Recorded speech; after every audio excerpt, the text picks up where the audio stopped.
আজ সারা রাত ধরে আমরা মেলায় ঘুরলাম, কি করলাম মেলায় ঘুরে চলো ভাই দেখো আপনি কি করেন। আচ্ছা, আমি তোমাদের আগের ভিডিওগুলো দেখেছিলাম যে আমাদের এখানে গাজন মেলা হচ্ছে, আর আমাদের এই গাজন মেলা সবথেকে বড় দিন হচ্ছে আজকে, কারণ আজকে সারা রাত ধরে আমাদের এখানে মেলা হয়, যেটাকে আমরা সবাই নীল রাত্রি বলে থাকি। আর হ্যাঁ, তোমরা হয়তো বলতেই পারো যে এই রাত্রিকে নীল রাত্রি বলা হয় কেন। দেখো, এই টপিক আর গাজন মেলা নিয়ে আমি একটা বড় ভিডিও আপলোড দেবো, ওটা দেখার অনুরোধ রইল আমার তরফ থেকে। ঠিক আছে।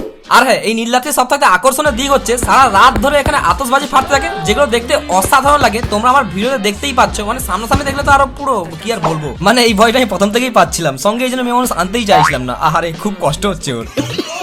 তার কিছু সময় পর আমরা হয়ে গেলাম সোনাই সোহাগা। মানে আমি বলছিলাম যে আমি ছেলে হিসেবে এমনিতেই সোনা, এসবের কি প্রয়োজন ছিল?